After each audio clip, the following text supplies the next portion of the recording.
नमस्कार दोस्तों, सुभाष की बात में आपका स्वागत है। कहने को हम 21वीं सदी में हैं, पर हम अभी भी बहुत सारी चीज़ों में पुरानी व्यवस्थाओं की वकालत करते हैं और हमको लगता है कि लड़के लड़कियों का, जवानों का आपस में मिलना ठीक नहीं है। इससे जो है समाज पे विपरीत प्रभाव पड़ता है और धीरे धीरे हमारे आसपास बहुत सारे ऐसे लोग होते हैं जो सोशल पुलिसिंग कहते हैं या मॉरल पुलिसिंग का काम करने लगते हैं और बहुत सारे लोगों को ये बताते हैं कि तुमको कैसे रहना चाहिए, तुमको कहाँ बैठना चाहिए, तुमको क्या खाना चाहिए, तुमको ये अच्छा नहीं है, तुमको ऐसा करना चाहिए, वैसा करना चाहिए। पर इसके इतर अगर हम देखते हैं कि आज समाज में से लेकर राजनीति तक जो युवाओं की बात होती है, कहा जाता है कि दुनिया के जितने तमाम बड़े देश हैं उसकी तुलना में भारत में यदि हम बात करें तो सबसे ज़्यादा युवा हैं, क्योंकि हमारे यहाँ जो युवा आबादी का प्रतिशत जो है बाकी जगह की तुलना में जो है वो बड़ा है। पर यदि हम युवाओं पर ही बंधन लगाने लगें और उनकी खुली हवा में सांस लेने में रोक टोक करने लगे तो हमें किस तरह के समाज की रचना करने जा रहे हैं, इस पर जो है सोचने की जरूरत है। और आज सोशल मीडिया के ज़माने में जहां तमाम विषयों पर खुलकर बात हो रही हो, इस दौर में अगर गार्डन में बैठे युवा जोड़े को खदेड़ने के काम में कोई चुना हुआ जनप्रतिनिधि जुड़ जाए तो क्या कहिएगा। छत्तीसगढ़ के भिलाई को उदार और समृद्ध संस्कृति वाला शहर माना जाता है। नेहरू जी ने इसे जो है आधुनिक भारत की जो है राजधानी कहा था और पुण्य स्थली कहा था कि ये नए भारत का एक ऐसी राजधानी है जहां पर सब तरह के लोग रहते हैं। पूरे देश के लोग यहाँ निवास करते हैं। देश के कई बड़े शहरों से लगातार संपर्क रहता है, इसलिए भी भिलाई प्रदेश के दूसरे शहरों और कस्बों से थोड़ा आधुनिक जान पड़ता है। अब इस शहर को खास करके युवाओं को नैतिकता का पाठ पढ़ाया जा रहा है।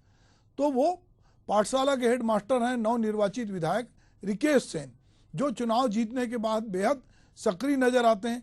फोन पर ही अफसरों को निर्देश देकर काम कराने और उसका वीडियो सोशल मीडिया में वायरल करने को लेकर वो लोग काफ़ी बढ़त बना रखी है। उन्होंने जो है हाल ही में नेहरू नगर जो भिलाई का है वहाँ के गार्डन में दबिश दी और वहाँ युवा जोड़ों को खुलेआम बैठने से मना किया। इस दौरान प्रेमी जोड़ों से विधायक रिकेश की बहस भी हुई। इसका वीडियो सोशल मीडिया पे जमकर वायरल हुआ है। चलिए आप देखिए कि क्या बहस हो रही है और युवा जो है उनसे क्या बोल रहे हैं। ये कौन है? वीडियो तो मत बनाओ। ये कौन है? मेरी गर्लफ्रेंड है भैया। गर्लफ्रेंड है तो यहाँ क्या कर रहे हो मैदान में? भैया आप ही तो सब बंद करवा के रखे हुए हो, इधर उधर जाने में आपसे डर लगता है भैया, कहीं पर भी जाने। भैया वीडियो मत बनाना भैया। ठीक है, वीडियो नहीं बनाएगा। इधर मेरी बात का जवाब दो। जी भैया। ये बता तू, जवाब दो पहले कि ये सब क्या है। भैया आप कहाँ बात करें भैया, आप तो बताओ। पार्क तो कम से कम छोड़ दो भैया हमारे लिए बात करने के लिए। अरे पार्क तो लोगों का घर है, लोगों का घर है, और इस तरह से अगर तुम लोग किसी के घर के सामने क्या बंद करा दिया हूँ मैं? हमारे लिए तो ओयो खुलवा दो कम से कम। ओयो भी आपके नाम से डरते हैं, दारू पीने के लिए भी कहीं डरते हैं भैया। आप दोस्त यार हमारे साथ घूमने के लिए डरते हैं, और क्या बताऊँ।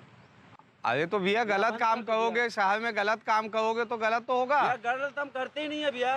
तो ये गलत है कि नहीं किसी के घर के सामने? एक फ्रेंड से मिलने के लिए भैया, हाँ, जो हमारी रिस्पेक्ट करती है, उनसे मिलने के लिए कहीं पर आने के लिए भैया बंद कर दो थोड़ा सा। हाँ बताओ बताओ। उनसे हम लोग मिलने के लिए आने के लिए हमको भैया कम से कम प्राइवेट प्लेस में तो आना पड़ेगा भैया। तो ओयो बंद कर देंगे तो क्या होगा? ओयो खोल देंगे तो क्या होगा? भैया प्राइवेट प्लेस है ना, हम लोग अपना आधार कार्ड दे के हम लोग खुद प्राइवेट दे के जाएंगे ना भैया। यानी ओयो को बंद करने से तकलीफ हो गया तुमको? जी भैया तकलीफ होगा ही ना भैया। तो अब आपने देखा कि विधायक के इस तरह के अचानक गार्डन में धमकाने से एक युवक का दर्द छलका। उसने यहाँ तक कह दिया कि हम आखिर जाएं तो जाएं कहाँ। विधायक जी आपने तो ओयो जो होटल होती है, उस जो रूम कहलाते हैं, उनको भी बंद करा दिया। हर मेल मुलाकात की जगह आपको लेकर दहशत है। एक कपल ने कहा कि ओयो तो हर जगह आप बंद करवा दिए, हम जाएं तो जाएं कहाँ। इसके बाद बहस होती रही और फिर विधायक सेन जो है युवा को किसी तरह समझाकर वहाँ से उन्होंने रवाना किया। लेकिन जिस तरह युवाओं ने विधायक के सामने अपना विरोध जताया, उससे साफ है कि वे अपने जीवन में बहुत ज़्यादा रोक टोक बर्दाश्त नहीं करते। क्या किसी निर्वाचित जनप्रतिनिधि का काम इस तरह मॉरल पुलिसिंग करना है? पुलिस चाहे तो संदिग्ध गतिविधि पर नज़र जो लोग रहते हैं उन पर रखकर पूछताछ कर सकती है, लेकिन यदि आपस में कोई युवा जोड़ा बातचीत कर रहा है और वो वयस्क है तो पुलिस भी उसको नहीं रोक सकती। हमारे देश में लिव इन रिलेशनशिप तब को जो है कोर्ट ने सही माना है। तो ये अगर कहीं कोई बैठा है और उसको अगर पुलिस रोक रही है, और ज़्यादातर कौन लोग गार्डन में बैठते हैं या सार्वजनिक जगहों में बैठते हैं, जिनकी वो सामर्थ्य नहीं है कि वो बड़ी होटलों में जा सकें, वो बड़े मॉल में जाके किसी रेस्टोरेंट में बैठ सकें, किसी 5 स्टार होटल में बैठ सकें, जहाँ की निजता को बहुत जो है तवज्जो दी जाती है। आप जिस रूम में ठहरे हैं उस फ्लोर पर भी जाने की मनाही होती है, क्योंकि वो कार्ड आपको अलाउ नहीं करता। तो ये सारे जो रिस्ट्रिक्शंस हैं वो किसके लिए? जो बहुत गरीब है, निम्न मध्य वर्ग का आदमी है, आपको उसका गार्डन में बैठना खलता है, उसका किसी लड़की से बात करना खटकता है, कोई लड़की के कपड़े आपको खटकते हैं, किसी की आज़ादी आपको खटकती है। आप किस तरह के समाज रचना की बात कर रहे हैं? और आप अगर विधायक हैं या आप चुने हुए प्रतिनिधि हैं या किसी राजनीतिक दल के आदमी हैं या किसी समाज सेवी संगठन के हैं, तो पूरा समाज को क्या यही दिन दिखता है कि जिसमें आप जो है युवाओं को रोकें? मतलब हम ये समझते हैं कि हमारे देश में इतनी प्रेम कहानियाँ हैं, हम कृष्ण की बात करते हैं, हम कृष्ण की लीलाओं की बात करते हैं, हम गोपियों की बात करते हैं, उनके रास को हम रचाते हैं, पर हम अगर कहीं पर 2 लोग जो बालिग हैं जो बैठ के बात कर रहे हैं, तो इसमें एक विधायक अपना मूल काम छोड़कर वो सोशल पुलिसिंग के नाम पर युवाओं को जाके धमकाए और कहे कि आप यहाँ नहीं बैठ सकते, तो ये बहुत ही आपत्तिजनक है। और ये जो विधायक महोदय हैं, अगर हम इनको देखें कि ये कहाँ से आते हैं, तो ये जो है इसके पहले, बहुत पहले जब वहाँ पर एक बदरुद्दीन कुरैशी करके विधायक थे, उनके साथ ये रहते थे छाया पुरुष की तरह। बाद में इन्होंने निर्दलीय पार्षद बने, फिर ये कांग्रेस से पार्षद बने और अभी बीजेपी से पार्षद बनने के बाद विधायक बने। तो नए नए मुल्ला हैं, तो इनको लगता है कि इससे हो सकता है कि बीजेपी और उसके अनुसांगिक संगठन जो है बड़े खुश हो, कि उनको लगे कि वाह वाह क्या बात है, ये तो जो है हमारे धर्म की रक्षा कर रहे हैं, भारत जो है वो उसकी संस्कृति को बचा रहे हैं। तो हमारे देश में ऐसा हमको लगता है कि हमारी संस्कृति पता नहीं क्या है कि 2 लड़के लड़कियां आपस में बात करेंगे और हमारी संस्कृति जो है वो नष्ट हो जाएगी। तो जिस तरह से ये बहुत सारे अवसरों पर यो युवाओं को रोकते हैं, उनको टोकते हैं, लड़कियों पे बहुत सारे बंधन लगाते हैं, ये किस तरह की मानसिकता है, ये एक समझने की बात है। हम देखते हैं कि वैलेंटाइन डे पूरी दुनिया में मनाया जाता है, उसकी देखा देखी जो युवक युवती हैं वो भी हमारे देश में अब बहुत सारे त्यौहार ऐसे मनाने लगे हैं जो पहले कभी नहीं थे, क्योंकि अब हम एक ग्लोबल विलेज की बात कर रहे हैं। हम नेता को तो अपने विश्व का सबसे बड़ा नेता बता रहे हैं, हम अपने आप को विश्व गुरु बता रहे हैं, पर वैलेंटाइन डे को हम मातृ दिवस के रूप में मनाने की जिद करते हैं।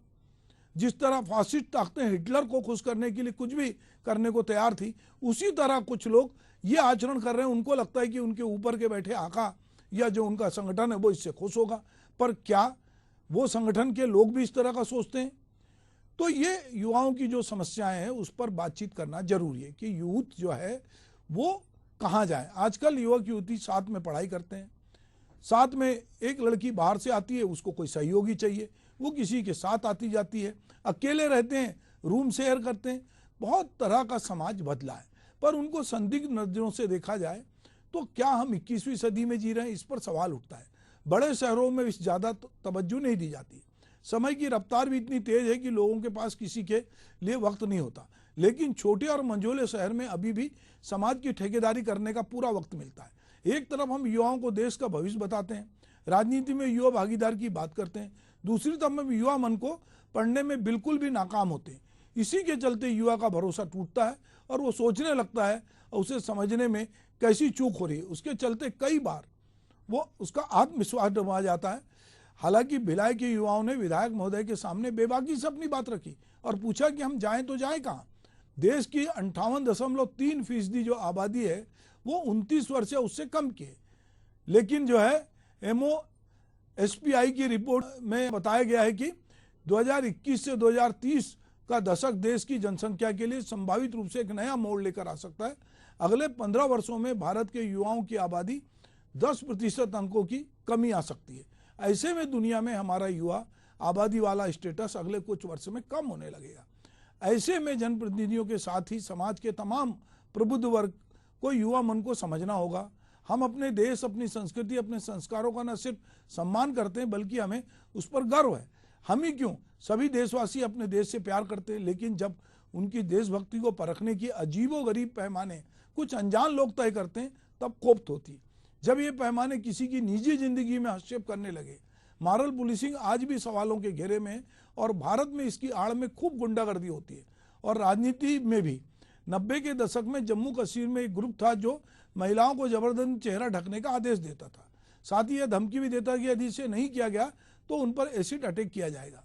अपनी सक्रियता से इस दौर में इस ग्रुप ने कई सिनेमाघरों, होटल, बार, ब्यूटी पार्लर आदि पर अटैक किया। वर्ष 2005 में साउथ की एक बड़ी एक्ट्रेस ने प्री मैरिटल सेक्स को लेकर बयान दिया जिसमें सेफ सेक्स पर जोर दिया गया था। उसके बाद इस बयान को लेकर देश की संस्कृति पे आघात बताते हुए एक्ट्रेस के खिलाफ कई केस दर्ज कर दिए गए। वर्ष 2012 में मैंगलोर के घर में चल रही पार्टी की घटना भी सबके जहन में आज भी ताज़ा है, जहां शांति से घर की पार्टी कर रहे युवाओं पे अटैक किया गया।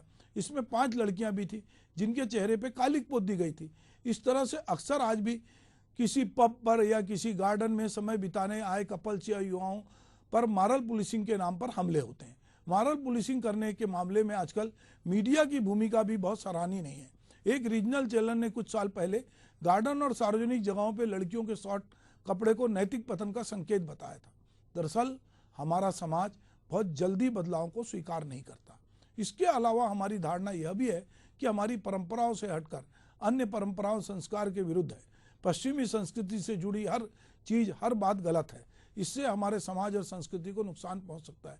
यदि हम इस तरह की सोच कुछ लोगों तक और को अगर अधिक उकसाती है तो ये बिना सोचे समझे गुंडागर्दी पे उतारू हो जाते हैं।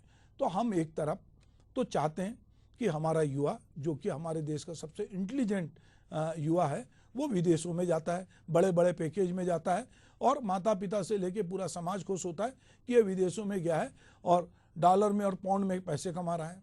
दूसरी हम तरफ देखते हैं कि एक कारपोरेट कल्चर का युवा है जिसके लिए कोई रिस्ट्रिक्शंस नहीं है। एक अभिजात वर्ग का युवा है जिसके पास जेब में पैसे हैं, कार है, उसका अपना निजी स्पेस है, वो कहीं भी जा रहा है।